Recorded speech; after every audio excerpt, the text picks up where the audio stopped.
वो परम पूज्य परमात्मा जो जुलाहा धारण की भूमिका करके 120 वर्ष तक इस पृथ्वी पर रहे और काशी के अंदर प्रगट रहे, सहशरीर आए थे, सहशरीर चले गए थे। अब आपको थोड़ी झलक दिखाता हूं, ये देखिएगा श्रीमद् भगवत गीता, जयदयाल गोविंद का इसके अनुवादक हैं और गीता प्रेस गोरखपुर से प्रकाशित है, 8वां अध्याय। ये श्लोक नंबर 13। ओम इति एकाक्षरम ब्रह्म व्यवहारन माम अनुसमरण ये पर्याति तजंदेहम स याति परमाम गतिम माम ब्रह्म मुझ ब्रह्म का। ओम इति एकाक्षरम, ओम यह एक अक्षर है माम ब्रह्म का, व्यवहारन यानी उच्चारण करके, अनुसमन समन करता हुआ, ये प्रियाति तजंदेहम जो शरीर त्याग कर जाता हुआ, इसका सेवन करता हुआ और जाता है, सयाति परमाम गतिम, वो परम गति को प्राप्त होता। कौन सी परम गति से? ओम नाम के जाप से जो लाभ होना है वो क्या है? ब्रह्म गति, वो ब्रह्मलोक प्राप्ति है। और ब्रह्मलोक में गए हुए प्राणी भी जन्म मृत्यु में रहते हैं।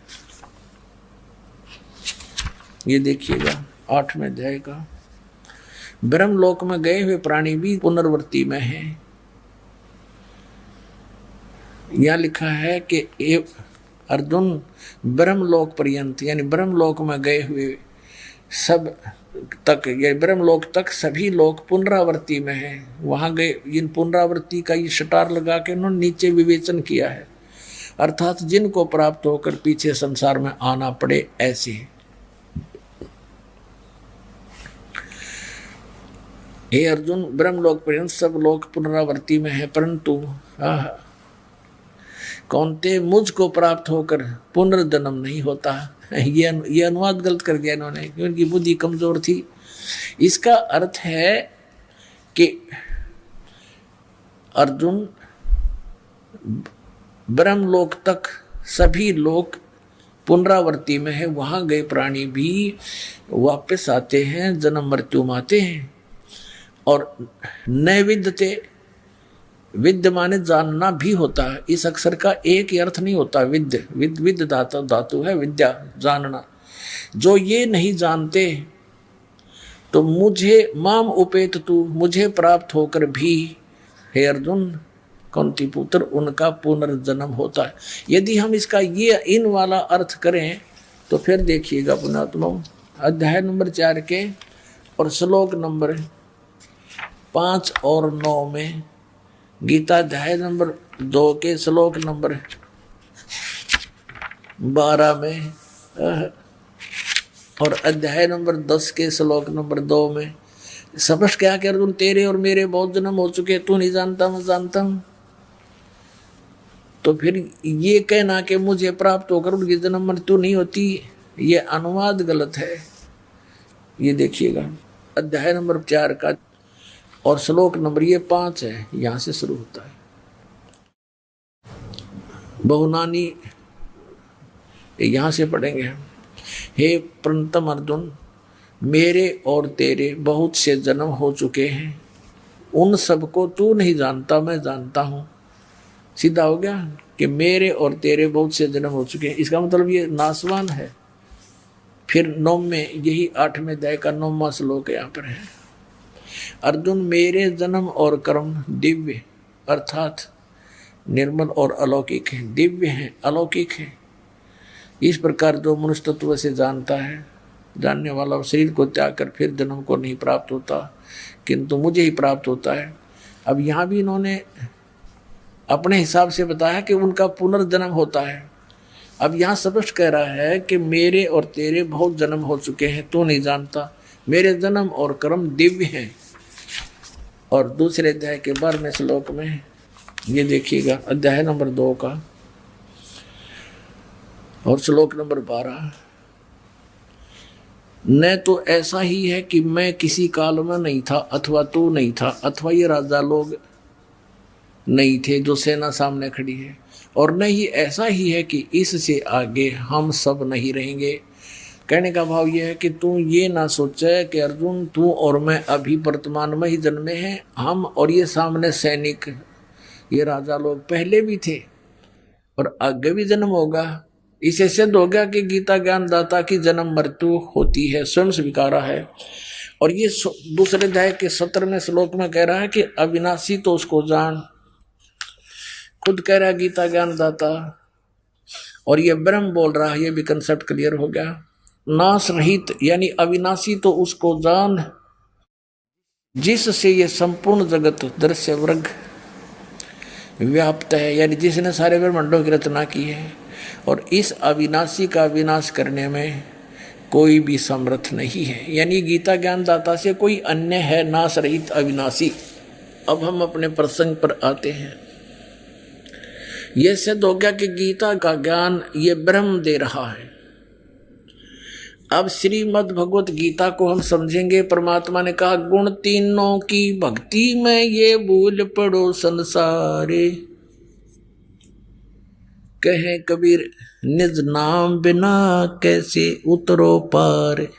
तीन देव की जो करते भक्ति उनकी कदे न होवे मुक्ति। इन तीनों देवों की, श्री ब्रह्मा श्री विष्णु श्री शिव जी की जो भक्ति करते हैं उनकी कभी मुक्ति नहीं हो सकती। ये स्वयं नाशवान है, इनकी जन्म मृत्यु होती है। थोड़ा सा और कंसेप्ट यहाँ क्लियर कर देते हैं। पुणात्माओं, ये तत्व ज्ञान का सूर्य उदय हो रहा है। अभी तक हमने अज्ञान अंधेरे में हम भटक रहे थे। इन नकली गुरुओं ने हमारा हैंडोला बना रखा था और इन्होंने एक चक्रव्यूह बनाकर हमें फंसा रखा था। कबीर परमात्मा कहते हैं नौ मन सूत उलझिया ऋषि रहे जखमार, और सतगुरु ऐसा सुलझा दे भाई उलझे ना दूजी बार।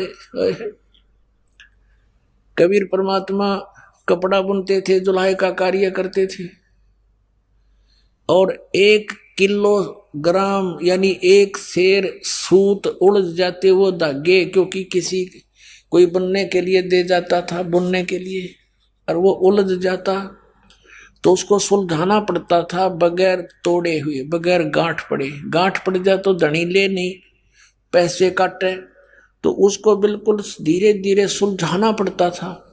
और 1 सेर सूत को सुलझाने में सारा दिन लग जाता उलझे हुए सूत में। और 9 मन, 1 मन में 40 किलो यानी 360 किलोग्राम सूत को सुलझाना उलझे हुए को। ओह, तो क्या बताते हैं कि ये आध्यात्मिक तत्व ज्ञान रूपी सूत इन अज्ञानियों ने इतना उलझा दिया था जैसे 9 मन सूत को उलझा कर डाल दे उलट पुलट करके। और कहते हैं 9 मन सूत उलझिया ऋषि रहे झकमार। इन ऋषियों का समझ में आई नहीं अभी तक। और सतगुरु ऐसा सुलझा दे उलझा ना दूजी बार। अब इस दास को परमात्मा ने भेज दिया सतगुरु बना के। सतगुरु माने सच्चा ज्ञान देने वाला, तत्व ज्ञान से परिचित। कबीर परमेश्वर ने अपनी कृपा से इस दास को या दिव्य दृष्टि दे दी के सदग्रंथों को उस परमात्मा के सूक्ष्म दर्शी से, उस तत्व ज्ञान से जाना और समझा, पहचाना और आपको पहचान करा दी। अब इसमें देखिएगा ब्रह्मा विष्णु महेश की क्या स्थिति है। श्रीमद् भगवत गीता, गीता प्रेस गोरखपुर से प्रकाशित है। संपादक हनुमान प्रसाद पोदार, चिमनलाल गोस्वामी।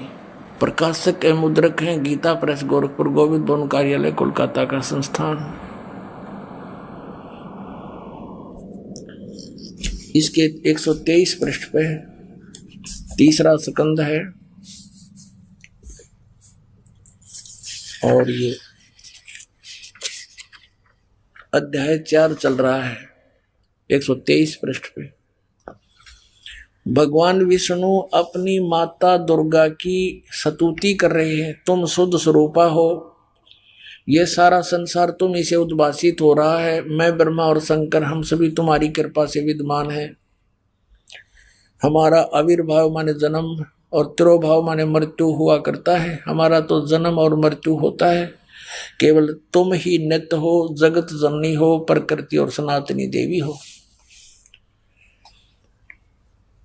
भगवान शंकर बोले, देवी यदि महाभाग विष्णु तुम्ही से प्रकट हुए हैं तो उनके बाद उत्पन्न होने वाले ब्रह्मा भी तुम्हारे बालक हुए। फिर मैं तमोगुणी लीला करने वाला शंकर क्या तुम्हारी संतान नहीं हुआ? अर्थात मुझे भी उत्पन्न करने वाली तुम ही हो। शिवे संपूर्ण संसार की सृष्टि करने में तुम बड़ी चतुर हो। तीन पुत्र अष्टंगी जाए, ब्रह्मा विष्णु शिव नाम धराए। इसी प्रकार संसार की सृष्टि, इस संसार की सृष्टि स्थिति और संहार में तुम्हारे गुण सदा समृद्ध हैं। उन्हीं तीनों गुणों से उत्पन्न हम यानी ब्रह्मा विष्णु एवं शंकर, रजगुण ब्रह्मा, सतगुण विष्णु, तमगुण शिव शंकर नियमानुसार कार्य में तत्पर रहते हैं। अब इसका क्या अर्थ है? इससे 5 कंसेप्ट क्लियर हो गए पुण्यात्माओं। नंबर 1, ब्रह्मा विष्णु महेश नासवान है, इनकी जन्म मृत्यु होती है। नंबर 2, दुर्गा इनकी माता है। और तीसरा, दुर्गा को प्रकृति भी कहते हैं। और चौथा ये हो गया कि रजगुण ब्रह्मा, सतगुण विष्णु, तमगुण शिव जी। और 5वां ये हो गया कि ये कहते हैं हम तो केवल नियमित कार्य ही कर सकते हैं। जिसका जैसा भाग है, क्रम है, संस्कार है, उसमें हम परिवर्तन नहीं कर सकते। कौन? ब्रह्मा और विष्णु और महेश। अब इसी तीसरे स्कंद में आप देखिएगा, तीसरे अध्याय में, तीसरा स्कंद और ये तीसरा अध्याय 1 से 3, ये तीसरा लास्ट आ रहा है। यहाँ पर, यहाँ 120 पृष्ठ पे विष्णु जी बता रहे हैं कि ये वे ही दिवांगना है। दुर्गा को जब पहचाना इसने थोड़ा थोड़ा, तो क्या बताते हैं? ये वही देवांगना है जिनके पर्यावरण में मुझे दर्शन हुए थे। जब कुछ नहीं था उस समय मैंने इसके दर्शन करे थे, दुर्गा के। ये उस समय मैं बालक रूप में था, छोटा सा बच्चा था। मुझे पालने से झुला रही थी। वट वृक्ष के पत्थर पर एक सुदृढ़ सैया बिछी थी। उस पर लेटकर मैं पैर के अंगूठे को अपने कमल जैसे मुख में चूस रहा था। अब काल ने रिमोट ऑन कर दिया, इसको अपना पिछली झलक दिखा दी। अब हम परमात्मा की इस वाणी को सिद्ध करते हैं। गुण तीनों की भक्ति में ये भरम पड़ो संसारे, कह कबीर निज नाम बिना तुम कैसे उतरो पार। 3 देव की जो करते भक्ति, उनकी कदे ना होए मुक्ति। 3 देव रजगुण ब्रह्मा सतगुण विष्णु तमगुण शिव जी। अब हम श्रीमद् भगवत गीता को पढ़ते हैं। यह है श्रीमद् भगवत गीता, गीता प्रेस गोरखपुर से प्रकाशित है। इसके अध्याय नंबर 7 में हम प्रवेश करते हैं। इस अध्याय नंबर 7 में कमाल कर रखा गीता ज्ञानदाता काल में। ये यहाँ से शुरू होता है, 7वां अध्याय 7वां अध्याय। अब कहता है, पार्थ, अनन्य प्रेम से मुझ में आसक्त चित्त मेरे प्राण होकर योग में लगा हुआ तू जिस प्रकार से संपूर्ण विभूति बल ऐश्वर्य गुणों से युक्त सबके आत्म रूप मुझको संशय रहित जानेगा। ये सीधा समग्र माम यानी समग्र माने पूर्ण रूप से सर्व सब भाव सब प्रकार से मुझको तू बिल्कुल संशय रहित जानेगा, ऐसा ज्ञान सुनाता हूँ। सुन, मैं तेरे लिए, अब ये दूसरा 7 में जाएगा, दूसरा श्लोक है। मैं तेरे लिए इस विज्ञान सहित तत्व यानी ज्ञान को, तत्व यानी ज्ञान को संपूर्णतः कहूँगा, जिसको जानकर संसार में फिर कुछ जानने योग्य शेष नहीं रह जाता। कैसा ज्ञान सुना दूंगा। कि इसको जानने के बाद फिर कुछ भी जानना बाकी नहीं रह जाएगा। अब देखना, अब हम आते हैं अध्याय नंबर 7 के और श्लोक नंबर 12 पर।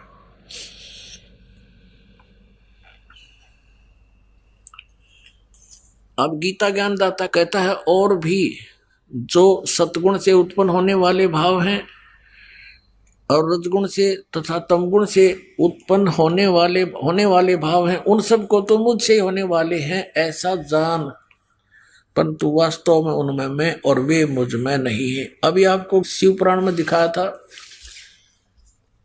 कि वहां क्या बताया है, ये देखिएगा। शिव पुराण दिखाना ही पड़ेगा एक बार फिर आपको। ये 9वां अध्याय है रुद्र संहिता का, गीता प्रेस गोरखपुर से प्रकाशित है, आपको दिखाई थी। इसके 110 पृष्ठ पे यह है रुद्र संहिता।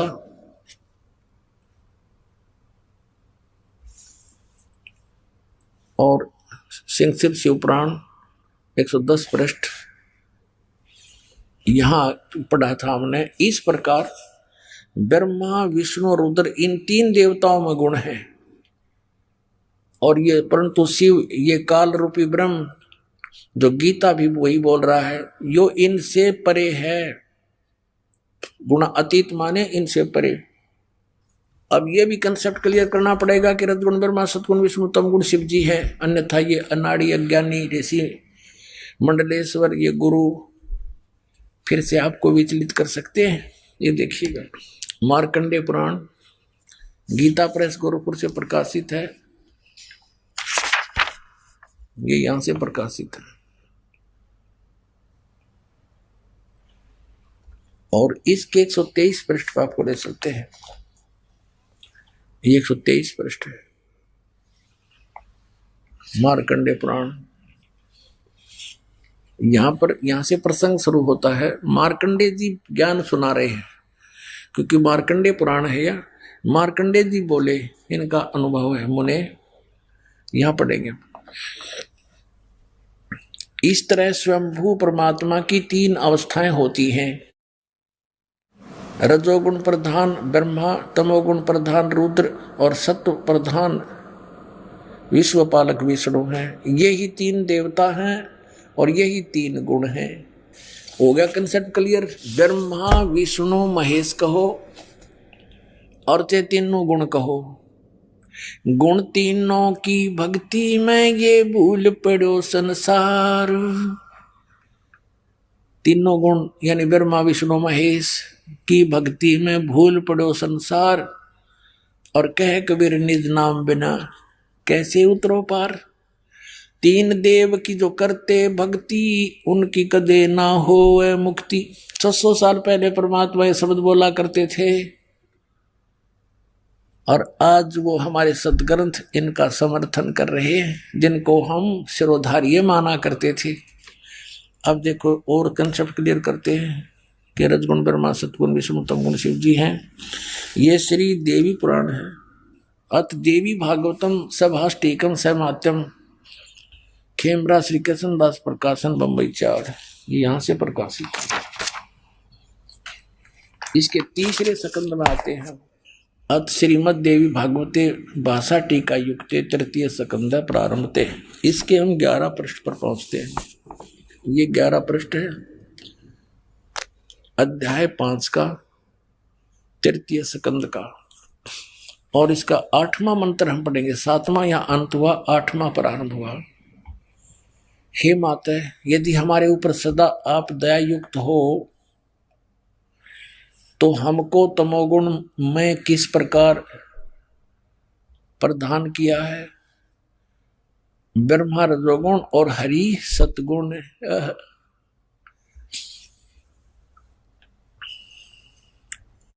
युक्त किए हैं। किस प्रकार युक्त किया हमारे को, फिर संस्कार देखेंगे। 7वां श्लोक समाप्त हुआ, 8वां प्रारंभ हुआ।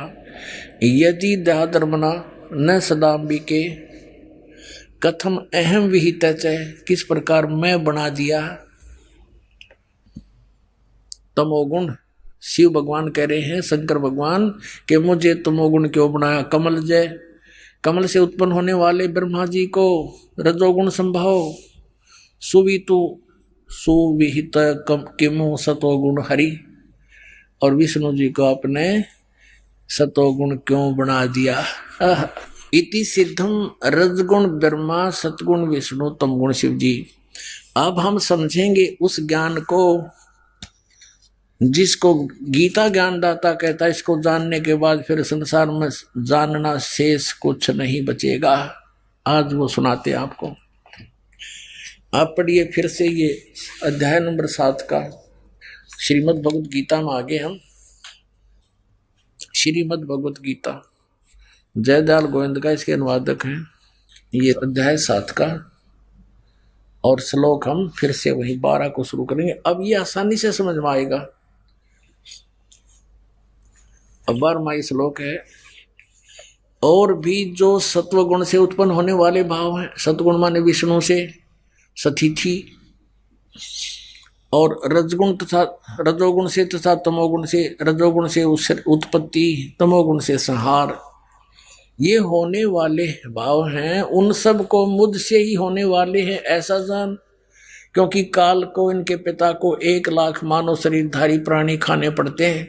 उनके लिए इसने तीनों पुत्रों को एक एक गुण युक्त कर दिया। आप इनसे दूर रहता है, कभी किसी के सामने नहीं आता।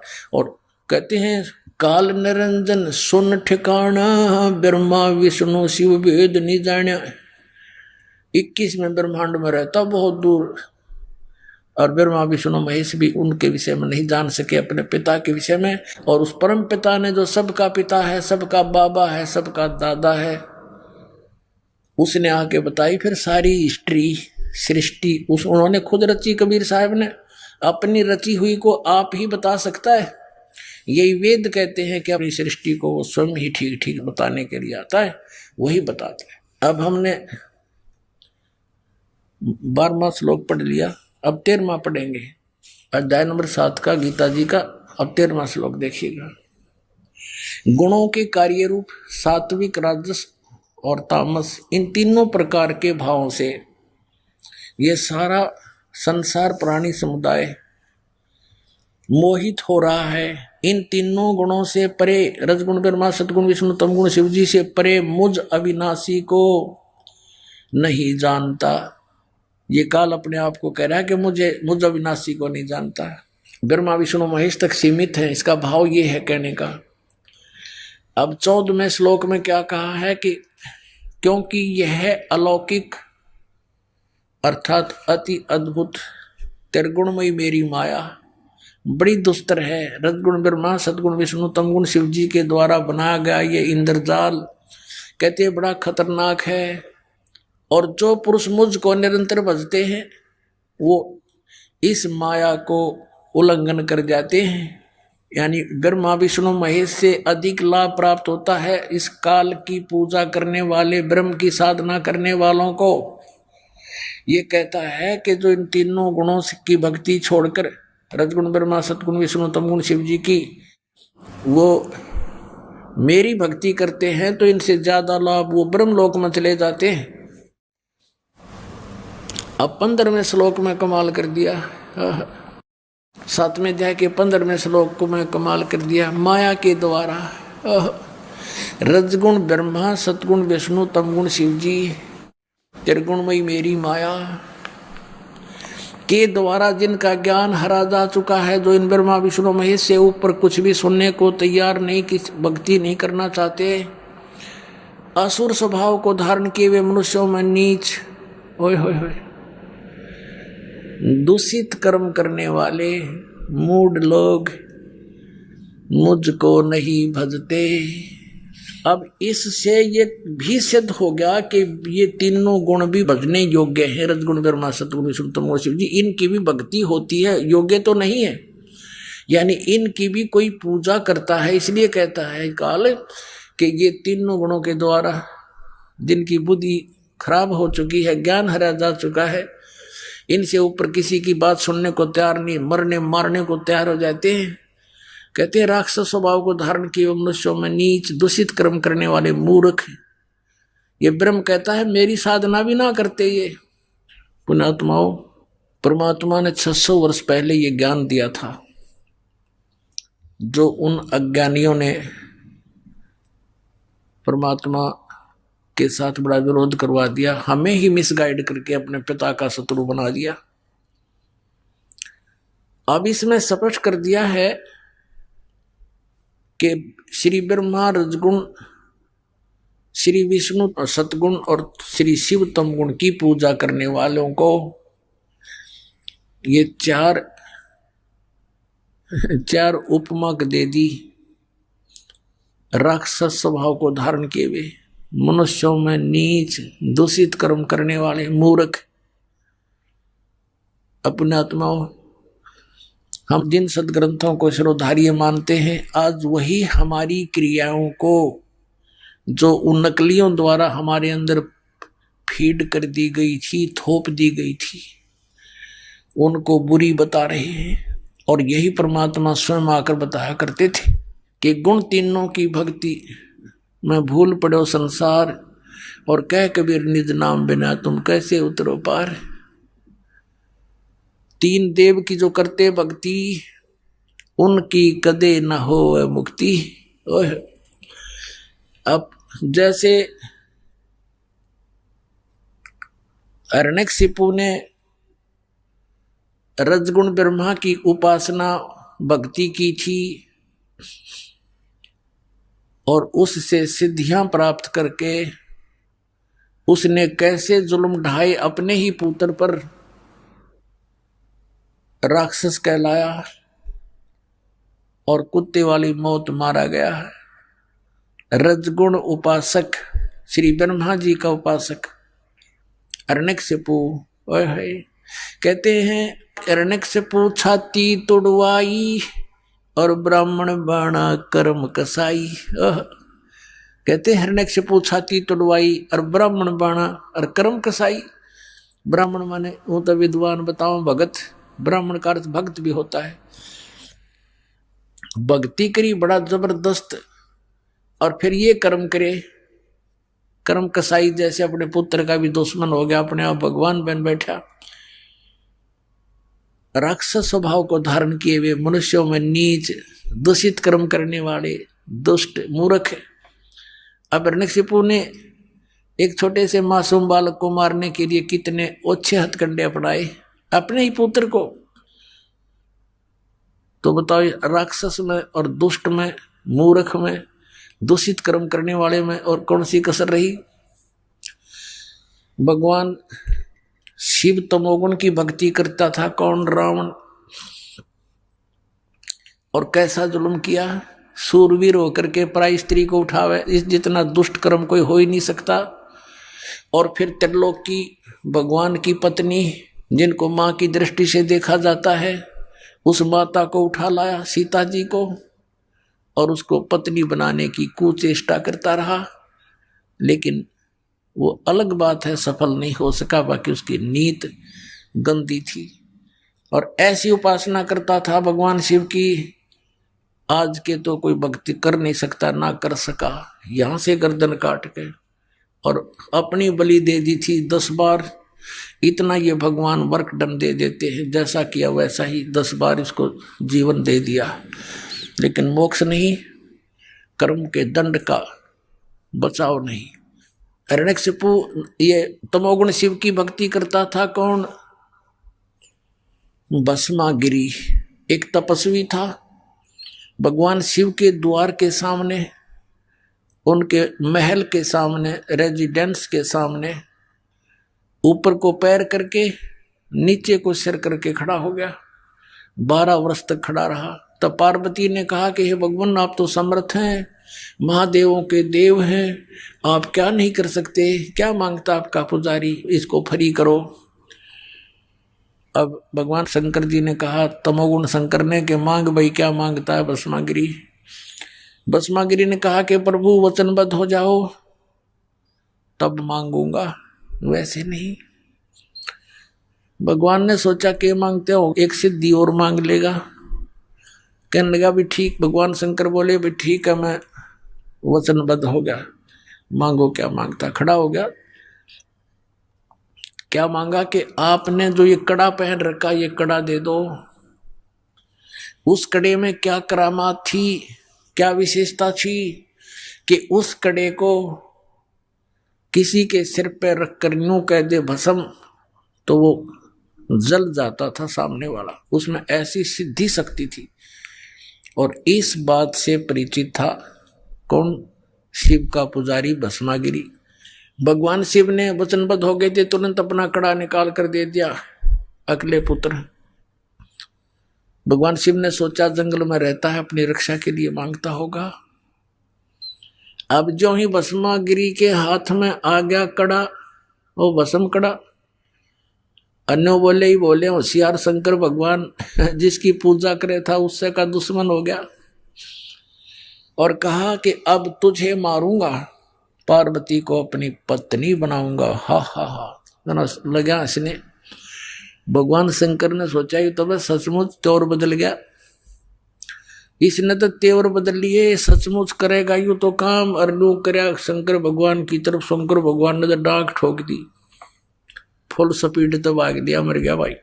पुण्य आत्माओं, इनको अविनाशी कहा करते हम, और ये कथा रोज पढ़ा करते। अविनाशी तो कबीर भगवान थे, परमेश्वर कबीर देव, जुलाहा कबीर, दान कबीर। और उनको कहने लगे कि तुम्हें उबलते हुए कढ़ाई में तेल के, सरसों के तेल के कढ़ाई में तेरी परीक्षा लेंगे। परमात्मा बोला ले लो। परमात्मा बैठ के जाके अर्जो के तो रहे, और फिर एक झेरे कुएं में डाल दिया परमात्मा को।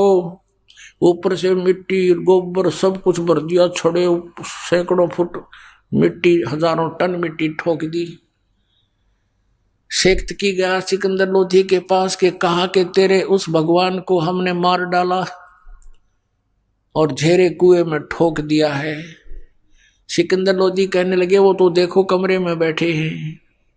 जाकर देखा कमरे में बैठे, पसीने आगे सब कहे ये तो ये बैठा, हम कहे दबाए मिट्टी में। अविनाशी तो ये थे भाई, ये अविनाशी नहीं थे। ये आप कहने लग रहे हम अविनाशी नहीं है, हमारा जन्म मृत्यु होता है। तो ये लोक वेद सुना कर हमारे पूर्वजों का नाश कर दिया नकली संतों, ऋषियों में, ऋषियों मंडलेशों, गुरुओं ने। अब इनसे बच्चों टाइम दिया पुण्यात्माओं, पाछे गई सो जान दो, बाकी बची रख लो। कुछ नहीं गया अभी तक। असंग जन्म और होने थे, ये पीछा छूट जाएगा। अब ये तो तमोगुण शिव जी के उपासकों की कथा सुना दी कि राक्षस स्वभाव को धारण किए हुए इतना बुरा दुष्ट कौन होगा, अपनी माता के ऊपर नीयत खराब कर रहा। क्योंकि गुरु यानी इष्ट की पत्नी मां के तुल्य होती है। और आगे आके भगवान शंकर जी और पीछे पीछे पुजारी, आगे भगवान, दोनों जहां स्पीड खींचे। अब भस्मागिरी ने तो ये था जब लग यो शिव जी नहीं मर लेगा इतने तो फरी नहीं हो सकता, इसको मार के सांस लूंगा। आगे आपको पता है कि फिर भगवान आए पार्वती रूप बना के, गंडहत नाच नचा के भस्मागिरी को मारा। फिर श्री शिव जी के पास जाकर के उसका दिल डांटा कि मैंने भस्मागिरी को मार दिया है। अब वो भस्मागिरी फिर भस्मासुर कहलाया, राक्षस से।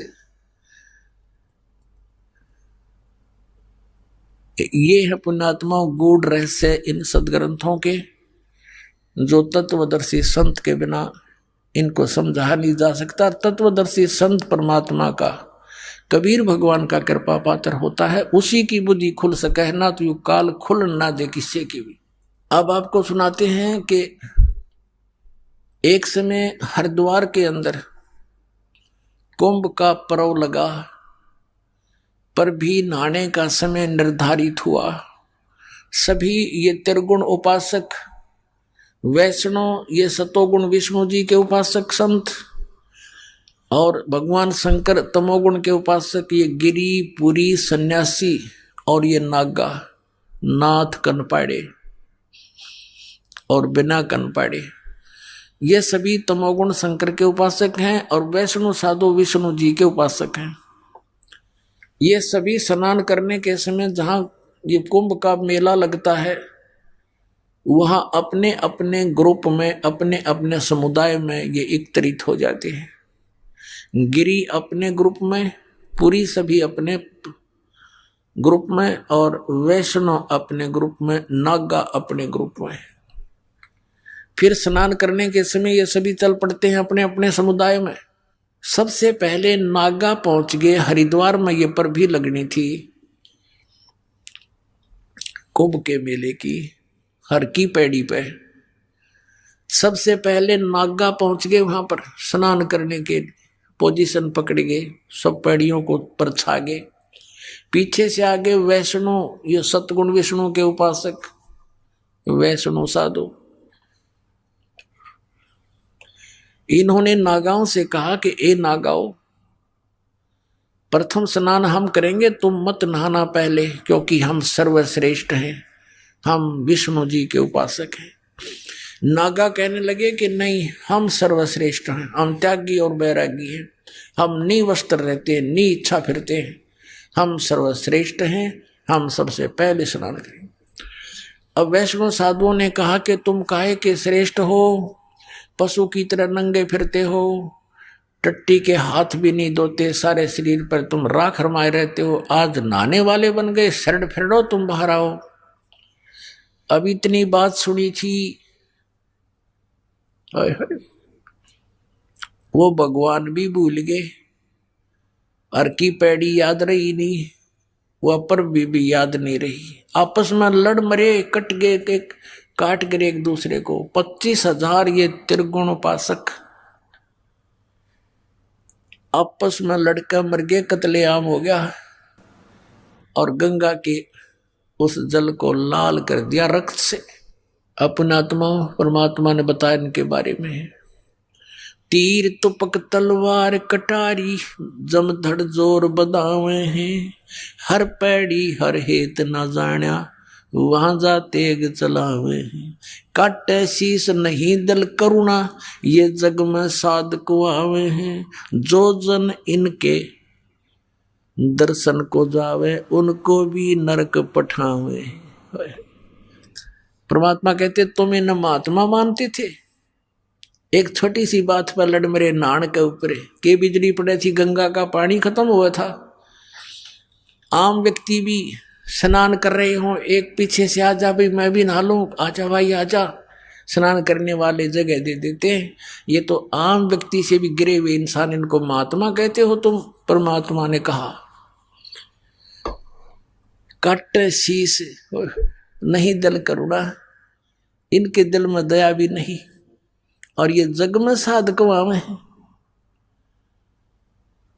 और जो जन इनके दर्शन को जावे, इन गुरु बना ले, उनको भी नरक पठावे।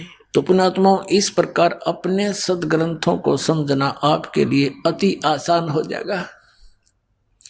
गुण तीनों की भक्ति में 600 वर्ष पहले भगवान ये कथा सुना गए थे। ये पुण्यात्माओं पहचान लो भगवान कौन है, कितना आसान है। जिन ग्रंथों को आज तक ये हमारे गुरु नहीं समझ सके, वो भगवान समझ समझ कर बता कर रख कर चले गए थे कि ये होता है, ये लिखा है इनके अंदर, और उस परमात्मा के पाने का मार्ग इसमें नहीं है। वेद हमारा भेद है, मैं ना वेदन के माही, जौन वेद से मैं मिलूं ये वेद जानते नहीं। परमात्मा कबीर जी कहा करते, धर्मदास इन चारों वेदों में मेरी ही महिमा का गुणगान है, मेरे विषय में जानकारी है, लेकिन मैं इन वेदों में लिखी विधि से, वर्णित विधि से मेरी प्राप्ति नहीं हो सकती। और जिस वेद से यानी जिस ज्ञान से मैं मिलूं ये वेद जानते नहीं। वो कौन सा वेद है? वो सूक्ष्म वेद है। सूक्ष्म वेद कौन सा है? गीता जी अध्याय नंबर 4 के श्लोक नंबर 32 में गीता ज्ञानदाता कहता कि अर्जुन, जो अध्याय नंबर 4 के श्लोक 25 से लेकर 31 तक जिन साधनाओं की जानकारी की है, उनके साधक अपनी साधनाओं को इसलिए कर रहे हैं कि वो उनको पापनाशक जानते हैं, लेकिन इस प्रकार की यथार्थ साधनाओं की जानकारी विस्तार के साथ ब्रह्मणे मुखे सच्चिदानंद घन ब्रह्म की वाणी में कहा गया है। अब यहां अनुवाद करता हूं ने गीता जी अध्याय नंबर 4 के श्लोक नंबर 32 में अनर्थ कर दिया। ब्रह्मणे मुखे का अर्थ लिख दिया इन्होंने वेद की वाणी। और गीता जी अध्याय नंबर 17 के श्लोक नंबर 23 में ब्रह्मणे शब्द है। ओम तत् सत इति निर्देश है ब्रह्मणे त्रिवेद समर्थ है। वहां पर इन्होंने ठीक अनुवाद कर रखा है। ब्रह्मणे माने सच्चिदानंद घन ब्रह्म, यानी परम अक्षर ब्रह्म, वो पूर्ण परमात्मा के पाने का ओम तत्सत इति निर्देश है, नथिंग एल्स। निर्देशन माने फाइनल फैसला, डायरेक्शन, ऑर्डर एंड डायरेक्शन, ये निर्देश है। और जो ओम नमः शिवाय, ये ओंकार रंकार ज्योति निरंजन सतनामादि, ये 5 नाम, अकाल मूर्त सब स्वरूपी राम सतपुरुष, ये नहीं, ये मंत्र मोक्षदायक नहीं है। इसी के परिणाम स्वरूप राधा स्वामी पंथ के प्रवर्तक श्री शिवदयाल जी वो भूत बने, प्रेत बने और अपनी से बुक्की में उस लड़की में आकर प्रवेश करके फिर लगे हुक्का पीने, लगे फिर पलंग पर बैठ कर उसी तरह फंड करने। तो पुण्यात्मा गरीबदास जी कहते हैं कि सतगुरु पुरुष कबीर हैं ये चारों युग प्रवान, ये झूठे गुरु अमर गए, ये हो गए भूत मसान।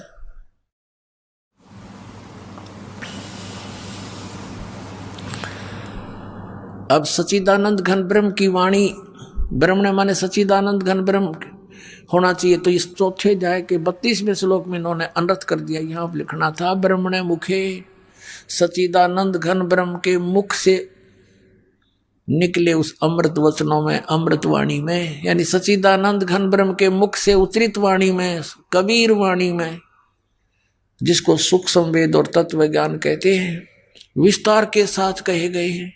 चौथे अध्याय के 34वें श्लोक में कहा कि उस तत्व ज्ञान को जो सच्चिदानंद घन ब्रह्म ने स्वयं आकर बोला है,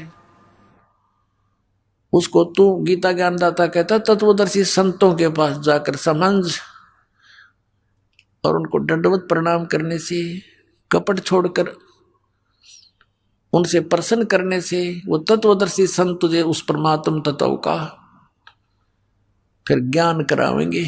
इससे सिद्ध है कि गीता ज्ञानदाता भी अनभिज्ञ है उस तत्व ज्ञान से, उस परमात्मा के सूक्ष्म वेद से और उस मंत्र से।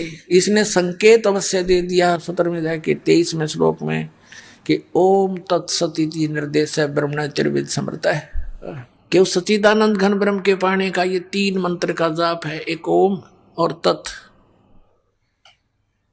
ये गुप्त है। गीता जी अध्याय नंबर 15 के श्लोक नंबर 16-17 में 3 पुरुष हैं, 3 प्रभु हैं, सर्वपुरुष और अक्षर पुरुष। सर्वपुरुष यो 21 ब्रह्मांड का स्वामी काल ब्रह्म है, अक्षर पुरुष यो 7 संग ब्रह्मांड का स्वामी है। और 17वें श्लोक में 15वें अध्याय गीता जी में कहा कि उत्तम पुरुष है तू अन्य परमात्मा इति उदाहरते, यह लोक धर्म अविश्य विवर्ती अवैश्वर है। उत्तम पुरुष श्रेष्ठ परमात्मा तो इन दोनों से भी अन्य ही है, सर्वपुरुष और अक्षर पुरुष से। तो तीसरा कौन है? वो परम अक्षर पुरुष। गीता जी अध्याय नंबर 8 के श्लोक नंबर 1 में अर्जुन ने पूछा कि हे प्रभु, आपने 7वें अध्याय के 29वें श्लोक में जिस तत्परम की जानकारी दी है कि उसको वही व्यक्ति जो इस सारे धातुन से परिचित है, उस तत्परम से परिचित है, वो व्यक्ति केवल जरा और मरण से छूटने का ही प्रयत्न करता है। तो वो किम तत्परम 7वें अध्याय के 8वें अध्याय के प्रथम मंत्र में पूछा, वो किम तत्परम, वो तत्परम क्या है? गीता ज्ञानदाता ने 8वें अध्याय के 3रे श्लोक में कहा वो परम अक्षर ब्रह्म है। एक सर ब्रह्म, एक अक्षर ब्रह्म, एक परम अक्षर ब्रह्म। एक सर पुरुष कहो उसको सर ब्रह्म कहो, ये 21 ब्रह्मांड का स्वामी है।